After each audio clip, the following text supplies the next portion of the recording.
กครั้งแรกของปีเฮ็ดละโงกเขาซื้อ50,000ทุกคน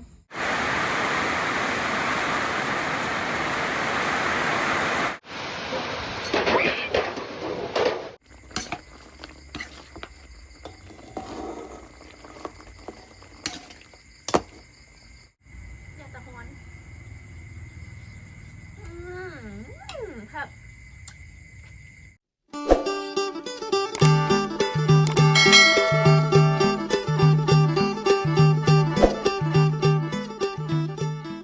ฝนตกแห้งพี่น้อง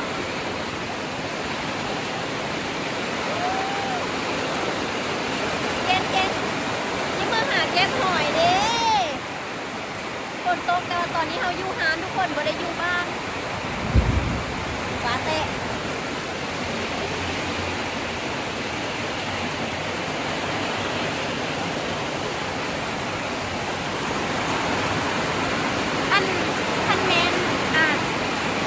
ตอนนี้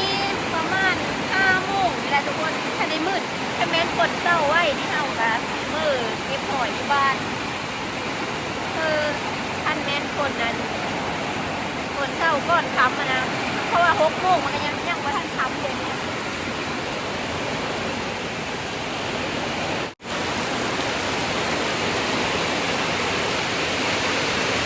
โอ้แห้งอะลิทั้งลมทั้งฝน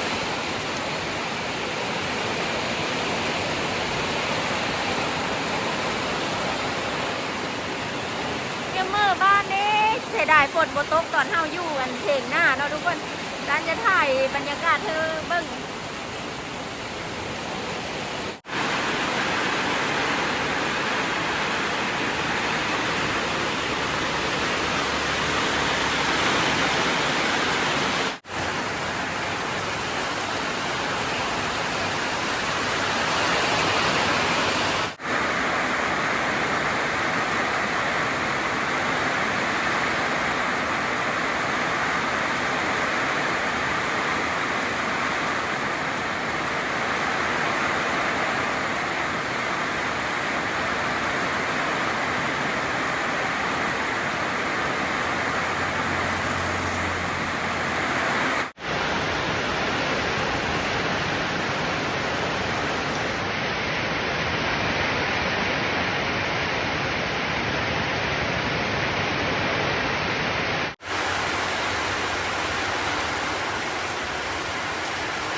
ตั้งอยู่ถึงซอสทุกคนเลย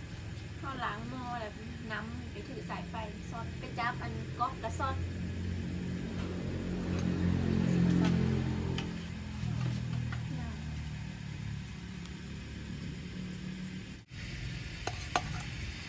แกงเห็ดละโงกครั้งแรกของปีเห็ดละโงกเขาซื้อ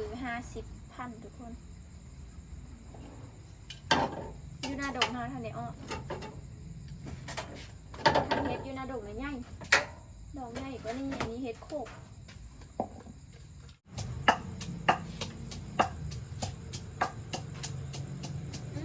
ลืมมาเขาเบื่อไว้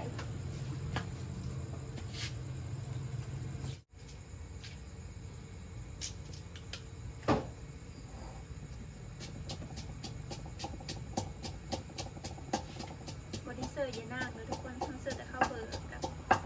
มาเพชรตามมาเพชรเข้าเบอร์มันมีเยอะมากเซอร์เยอะมาก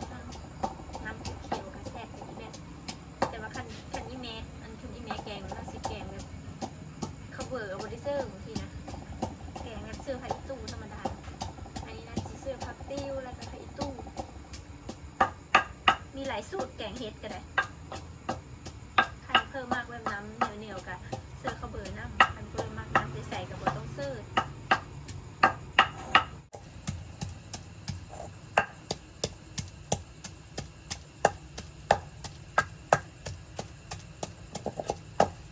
อันนี้ผักติ้วเขาเสื้อเลยทุกคนบัตรไผ่ตู้นะบัตรเขาญี่ปุ่นเขายังเสื้อผักติ้วเสื้อเอารสชาติมันรสชาติส้มๆไผ่ตู้เสื้อเอาขึ้นมันว้าวชุบเลยทุกคนมาเสียงก็เบื่อลงเลยแบบ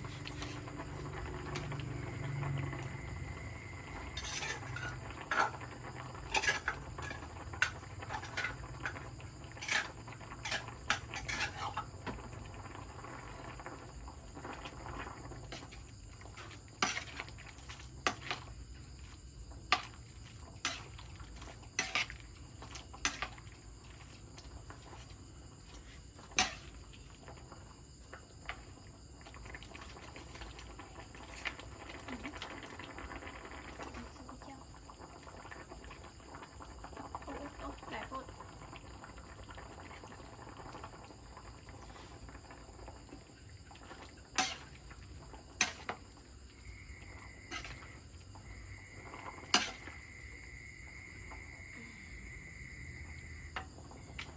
ไม่กันซี่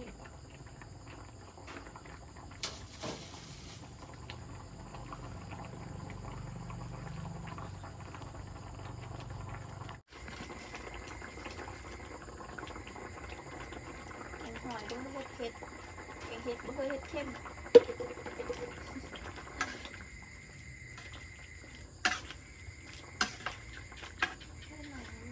นโคตรเผ็ดเหลือน้อยก็นี่ก็จังกลม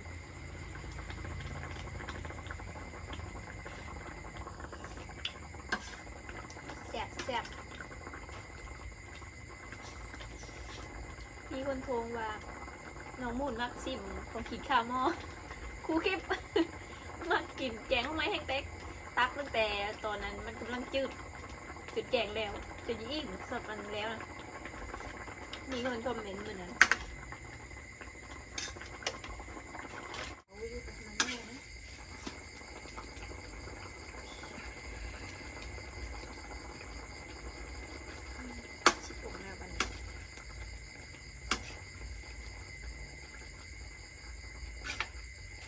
น้ำมืดเลย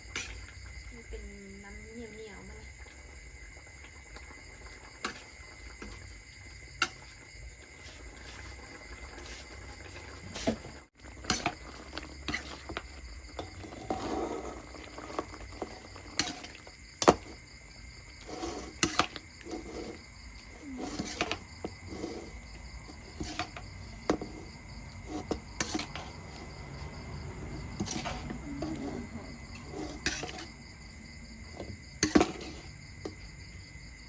ดีได้เท่านี้ติดมอเกือบไม่มอนี่สุกแล้วทุกคนแกงเห็ดละโงกเนาะ กินไม้ปีนะกินอันเฮละโงกซื้อก่อนตอนนี้เฮละโงกอยู่หน้าดงเขายังบ่ทันออกทุกคนแบบมันแดดอีพุ่นแหละไปกินข้าวกันเลยวันนี้กินผู้เดียวมาเด้อทุกคนเด้อกินน้ำกันเด้อมาเด้อทุกคนเด้อกินข้าวน้ำกันแกงเห็ดละโงกแซ่บๆอายห้วยอย่าตะฮอนครับ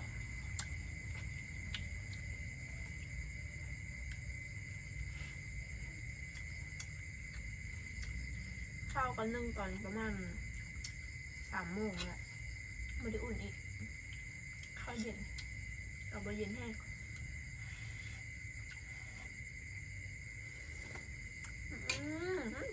ครับ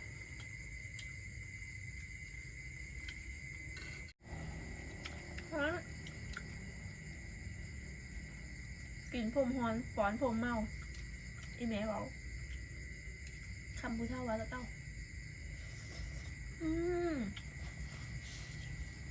กินตอนฮ้อนๆเนี่ยแซ่บน้ำมันแต่แบบเหนียวๆนะทุกคนน้ำบ้านเราน้ำตุ๊ดนั่นน้ำเหนียวน้ำมันรับเป้าแล้วมันนานเย็นเลยนะมันก็คือน้ำใสอะมันเหนียวเมือกเฮ็ดแน่เลยกับมันเหนียวน้ำมันเข้าเบื่อเลย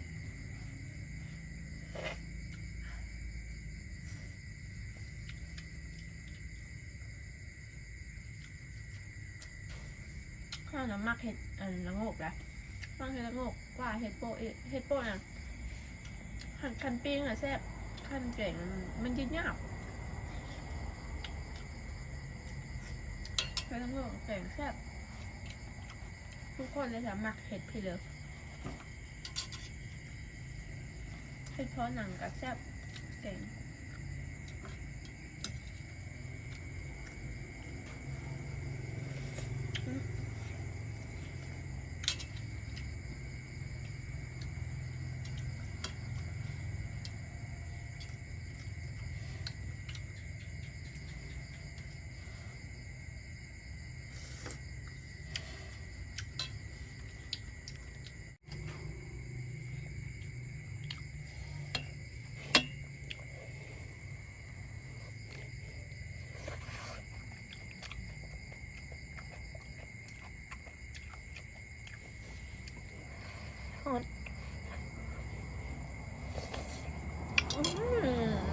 สุดยอด